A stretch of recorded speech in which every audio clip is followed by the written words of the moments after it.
Hi there, Mark Jabin here, Medical Director for the Haywood County Health Department, and let's talk about this pandemic.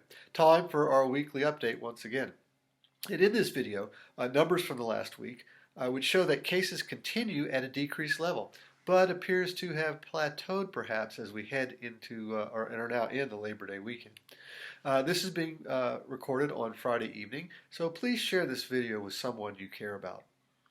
Total cases here in Haywood County since the start of the pandemic is now 521, and that's an addition of 23 cases from last Saturday. This puts us back roughly at where we were in mid-July, but it is a higher rate of new cases than in mid-June when we were coming off our first spike. At that time, we were down to 5 to 8 new cases per week, and that's a rate that would put us in a really good space if we can get there. Note that in North Carolina, cases are starting to increase again, perhaps. In Haywood County, our COVID number currently all the way down to 97. That was from a high of 377 on August 11th. But note that we were at a low of 82 this past Tuesday. Those positive and isolated this week reached a low of 32, but now at the weekend are up to 43.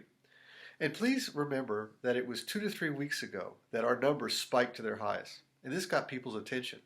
And also recall that it takes 2 to 3 weeks for any actions or behaviors to show up in the numbers as they are now.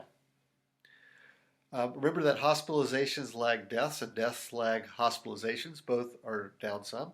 In Haywood County, our hospitalizations have remained low this week, and deaths are now at a total of 31 as Silver Bluff is quite settled after its outbreak. Also, the hospital continues with no new cases related to their cluster. The 7-day average of new cases, remember below 6 is good. The goal is really below 1. It continues lower for our neighbors, although considerably at a higher rate than for us. Georgia, South Carolina, and Tennessee. Florida as well, between 16 and 22. But also note that Florida at 16.4 is just above North Carolina, which has crept up to 15.8. Haywood is a little lower at 5, but note the plateau at the end of the week. Jackson, Swain are up a little, but still in a good space. Macon back down out of their red zone, but Graham up quite a bit. And of course, in a small county, it only takes a few cases for that to happen. Buncombe, a tick up. Henderson, a tick down. We also follow the percent positive tests. In Haywood County, North Carolina, it was 7% last week. This week down to around 6.4%. And for Haywood County, we are around 4%, 5% being the important threshold.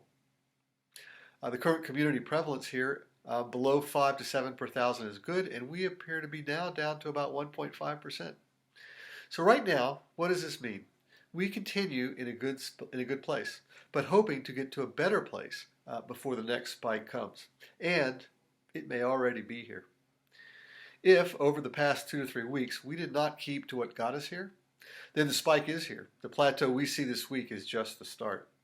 And with Labor Day holiday here now, that only compounds the risk. The pot has stopped boiling for us in Haywood County, but more contact equals more heat. And you think it can't happen here? Just look at Murphy, Cherokee County. They, on August 27th, were at 18. Now, roughly a week or so later, they're at 35 new cases a day average. Their pot is boiling over. The antidote, of course, is to stay with what has gotten here. Don't lose sight this weekend of what's necessary. Avoid being in close contact with anyone. That happens when you are within 6 feet for more than 15 minutes without a face covering. The more you are in close contact, the more risk you're taking. And if you choose not to avoid crowds, whether out and about or with family, or you just can't, please wear a face covering. Dance well and preserve reopening 2.5 in North Carolina. Dance well and we can get in-person classrooms open. Dance well so that in 2 to 3 weeks, we're not having a repeat of early August. So be well, be careful, especially right now, and especially with the holiday weekend.